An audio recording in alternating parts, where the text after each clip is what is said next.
सभी पत्रकार बंधुओं को मेरा नमस्कार। आज हम यहाँ पर मैं जनरल सेक्रेटरी ऑल इंडिया महिला कांग्रेस की और इंचार्ज जम्मू कश्मीर 2018 से हूँ और पहले भी हम आए थे जब सरकार थी पीडीपी बीजेपी की। हमने मेमोरेंडम दिया था, उसके ठीक बाद सरकार गिर गई थी।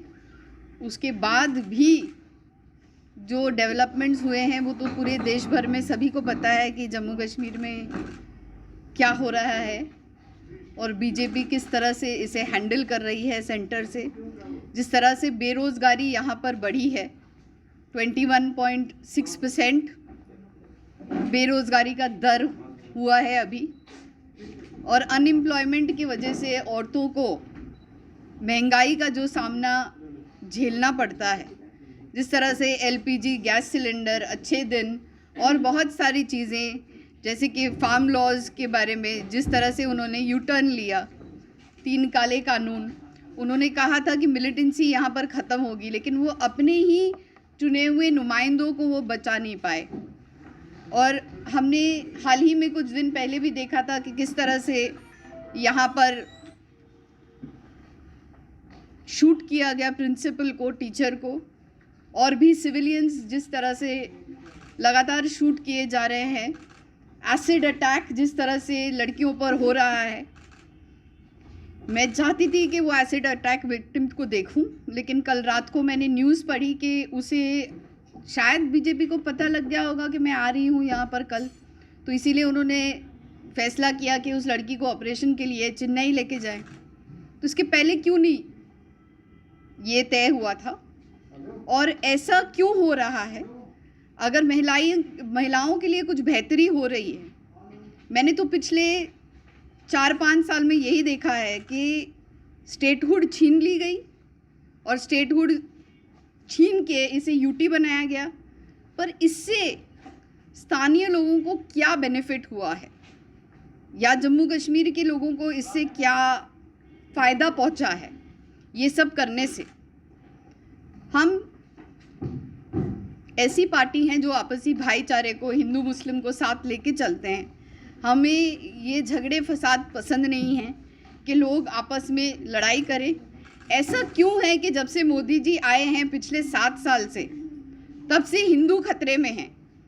इस देश के हिंदू बहुत सुरक्षित हमेशा से रहे हैं, 80% से भी ज़्यादा हैं और हमेशा से सुरक्षित रहे हैं, लेकिन ये माहौल बीजेपी और सेंटर में आने के बाद ऐसा क्यों बनाया जा रहा है कि हिंदू मोदी जी के निगरानी में खतरे में?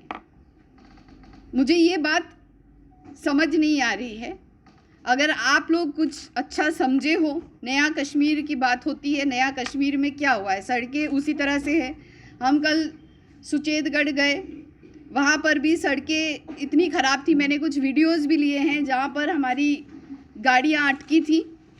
एक छोटा सा रास्ता है, बीच में दोनों तरफ से गाड़ियाँ आती जाती हैं, तो क्या न रास्ता बना है, वहाँ के लोगों को जो गोलीबारी सहन करनी पड़ती है, उन लोगों को अल्टरनेट अकोमोडेशन नहीं दिए गए। आशा वर्कर्स जो हमारी हैं उनको 2000 रुपये भी नहीं दिए जाते, वो भी स्टाइफन उनको ठीक तरह से टाइम पर नहीं मिलता। उनको तो 10,000 रुपये मिनिमम देने चाहिए, क्योंकि वैक्सीनेशन वो कर रही हैं, इतने अच्छा काम उनका चल रहा है।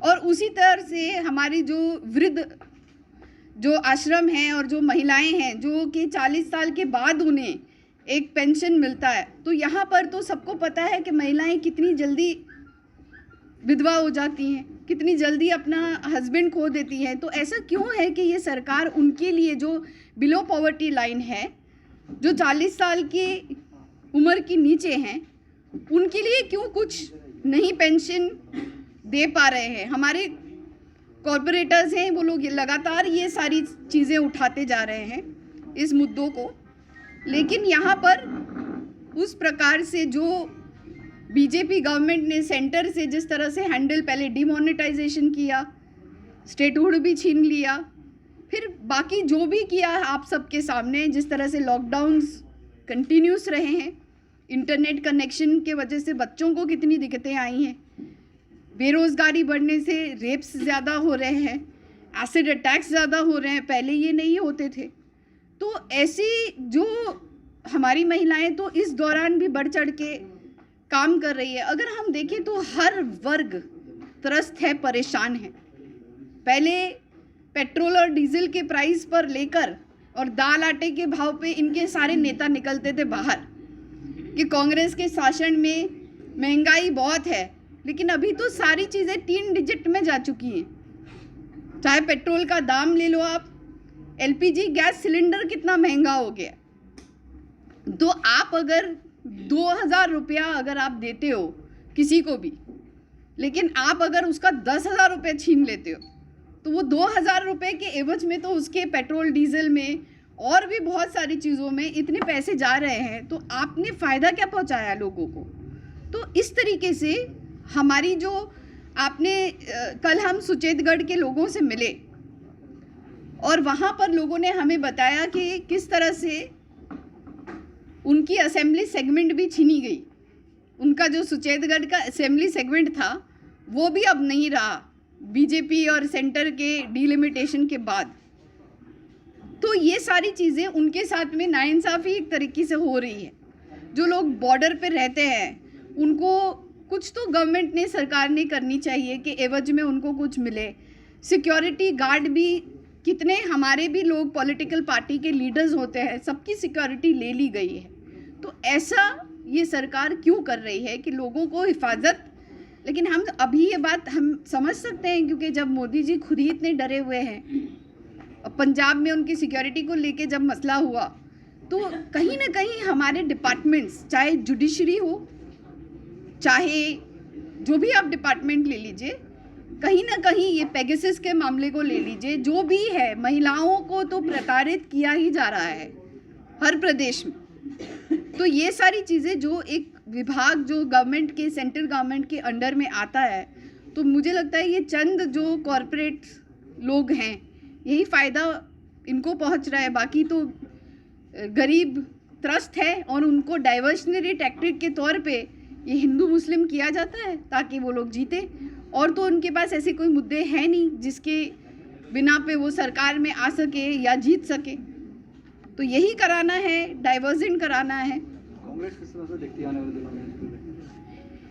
देखिए, कांग्रेस की सरकार यहाँ पर कई बार बनी है और कांग्रेस की पूरी जो हम जिस तरह से हम अपना आइडियोलॉजी लेके चलते हैं, ये लोग सिर्फ नाम के लिए सबका साथ सबका विकास कहते हैं, लेकिन हम वाकई में खास करके जो लोग प्रताड़ित हैं उनके साथ में सोनिया जी, राहुल जी, प्रियंका जी, आप हमेशा पाएंगे कि वो हमेशा खड़े रहते हैं।